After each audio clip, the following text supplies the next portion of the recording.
아파트 금융톡 김유수입니다. 이번 영상은 지난번에 이어 대출 규제와 모집인들의 신규 대출 중단으로 인해서 자금 마련이 어려운 경우 추가 대출로 이용할 수 있는 이금융권 후순위 담보대출에 대해서 소개해 드리려고 합니다. 이 은행 DSR 규제로 특히 이제 4명이 아파트를 갖고 있지만 소득이 낮거나 아니면 그런 증빙 자료가 어려워서 대출이 잘 안 되는 분들, 그래서 이제 카드론이나 아니면 고금리 대출을 이용하시는 경우가 종종 있을 수 있습니다. 이번 영상은 은행의 주담대 외의 후순위 대출에 대한 설명을 조금 해드리려고 합니다.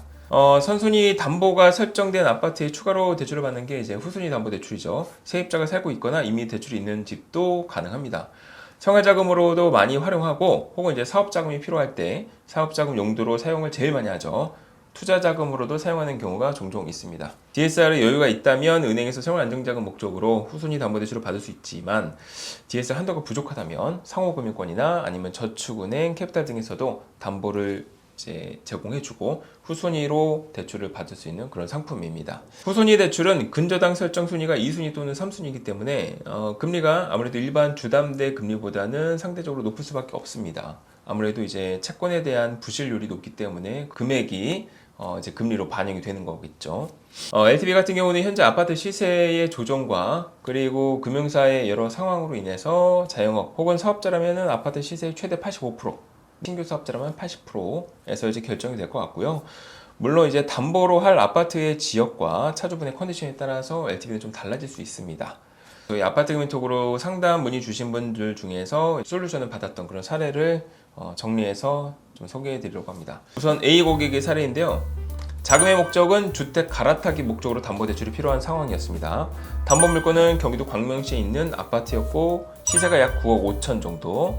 차주분의 현재 상황은 직장인이시고 연봉은 1억 원 이상, 그리고 가계대출은 없었습니다. 특이사항으로는 이제 이분이 현재 집을 매도하고 주택을 갈아타는 목적으로 이제 문의를 주셨는데 현재 주택이 처분이 안 되고 있고, 그리고 이제 새로 매입하려는 주택도 세입자가 있는 주택을 이제 매수하는 거라서 후순위 대출로 알아보는, 즉 이제 갭 투자가 되어버린 상황이죠.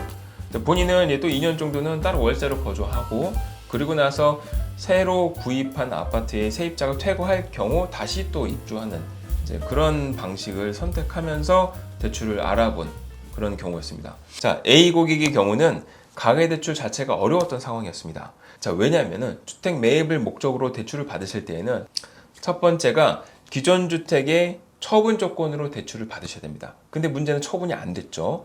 두 번째는 새로 매입할 주택에 내가 입주하면서 대출을 받으셔야 되는데 이미 여기에 살고 있는 사람이 있습니다. 즉 세입자가 있기 때문에 갭 투자로 들어갈 수밖에 없는 거예요. 자, 세 번째로는 현재 거의 대부분의 금융사에서 대출을 지금 안 하고 있죠. 대출 모집인을 통해서 대출도 지금 다 잠정 중단된 상태고 지점별로도 이제 소극적으로 대출을 해주고 있기 때문에 좀 대출 받기가 지금 상황이 어려운 그런 케이스였습니다. 자, 방법이 아예 없는 건 아니에요. 이분 같은 경우는 내가 보유하고 있는, 즉 처분이 안 된 아파트를 담보로 대출을 받아서 그리고 나서 매매 자금을 치른 거죠. 은행에서는 안 됐기 때문에 제2금융을 활용할 수밖에 없었고 그로 인한 부대 비용이 좀 들어가고 그리고 이 집이 처분됐을 때는 중도상환 수수료도 발생됐기 때문에 어쩔 수 없는 금융 비용이 발생을 할 수밖에 없지만 그래도 이제 매매하기 위한 이 자금을 마련하기 위해서는 이 방법밖에 없었습니다. 현재 내가 보유하고 있는 집을 담보로 단기 자금으로 사용할지언정 대출을 받아서 그래서 이제 매매 자금을 완성하셨죠. 자, B 고객의 사례를 보겠습니다. 자금의 목적은 정책 자금을 활용해서 주택을 구입하시려는 이제 신혼부부였어요. 담보 물건은 경기도 외곽 쪽에 있는 3억 원이 조금 안 되는 그런 아파트였고 차주의 현황으로는 이제 직장인이시고 부부 합산 연소득이 약 6천만 원. 6천만 원도 좀 안 됐죠.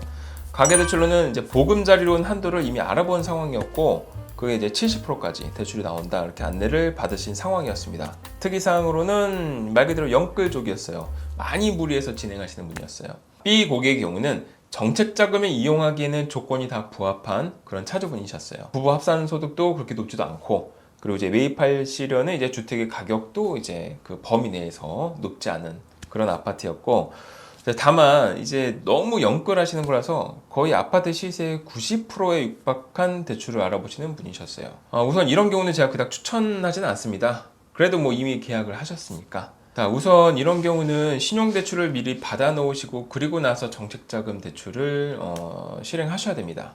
이제 왜 그러냐면 정책자금 대출은 서민대출이에요. 그래서 신용평가에서도 굉장히 완화돼 있고 DSR의 이제 대출 규제에서도 제외가 됩니다.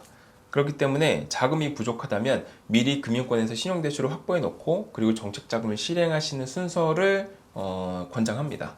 B 고객의 경우에는 이렇게 이제 설명을 해서 자금을 해결을 하셨습니다. 자, C 고객의 사례를 좀 보겠습니다. 자금 목적은 신용대출 정리 목적이었고요. 담보물건은 경기도 하남시에 위치한 10억원대 아파트. 차주의 현재 현황은 직장인이셨고 연소득은 약 7천만원, 신용점수는 굉장히 나았습니다. 600점대였고 가계대출도 보유하고 있었는데 여기에 후순위 담보대출도 있었어요. 특이사항으로는 소득 대비 신용대출이 기가 막히게 많은 상황이었습니다. 건수가 너무 많았어요. 자, C 고객의 경우는 이제 아파트 구입할 때 정책자금하고 은행대출 등이 아주 잘 나올 때 그렇게 해서 이제 대출을 받아서 입주하신 그런 케이스인데 가계대출을 많이 보유하고 있었죠. 직장도 나쁘지 않고 소득도 좋고 다만 이분이 신용대출하고 카드론 등이 좀 많았어요. 틈틈이 이제 사용하신 거죠. 이제 많은 건수의 신용대출과 카드론 대출이나 이런 것들이 많았기 때문에 월 불입 금액이 만만치는 않은 그런 상황이셨고 아마 나가는 돈이 얼마나 많았겠어요. 이자와 원금을 같이 납부하니까 건수가 많아지면 부담이 굉장합니다. 다행히도 이 아파트가 매입했을 때 당시보다 시세가 많이 올라가줘서 물론 조정을 좀 받고 있는 지역이긴 하지만 그래도 이제 많이 올라가줘서 추가 한도가 발생이 됐었죠. 기존의 후순위 대출을 대환하고 다시 한번 후순위 대출을 사용해서 기존에 있는 신용대출과 카드, 현금 서비스 등을 이제 다 상환을 하셨죠. 대출의 원금이 줄어든 건 아니지만 나가는 월 불입금을 줄임으로써 그래도 좀 숨통을 트일 수 있는 그런 케이스였습니다. 자, 대출을 받아서 대출의 건수나 이런 거를 대환하거나 줄일 수는 있어도 대출 원금 자체를 줄일 수는 없어요. 이거는 내가 얼른 상환하셔야 됩니다. 일률적인 정보로 해결할 수 없는 복잡한 문제들도 1:1 맞춤 상담을 통해서 해결할 수 있습니다. 각각에 처해 있는 상황들이 다 다르기 때문에 개인의 전반적인 컨디션을 고려해서 솔루션을 제안받길 권장해 드립니다. 아파트 금융톡에서는 정책자금이나 은행대출 상담 외의 복잡한 대출 문제를 해결할 수 있는 맨투맨 상담을 제공하고 있습니다. 자금이 부족하거나 금리가 높은 대출 때문에 고민하고 계시거나 부채가 여러 군데로 나뉘어져 관리가 어렵다면 대출 상담을 통해서 더 나은 방향으로 자산을 관리할 수 있도록 도와드리겠습니다. 물론 상담은 무료입니다. 상담 신청은 영상 하단에 더보기란 혹은 고정 댓글에 남겨놓았으니까요. 편하게 상담 신청해 주시면 평일 시간 내에서 순차적으로 정성껏 답변 도와드리도록 하겠습니다. 그리고 저희 아파트 금융톡은 각 금융권의 대출 상담사 분들과의 협업도 기다리고 있습니다. 마찬가지로 더보기란 혹은 이제 고정 댓글의 링크를 통해서 연락 주시길 바라겠습니다. 지속적으로 금융정보와 대출 꿀팁 알려드리고 있으니 아파트 금융톡 구독하시고 더 많은 금융 소식 받아가시길 바라겠습니다. 감사합니다.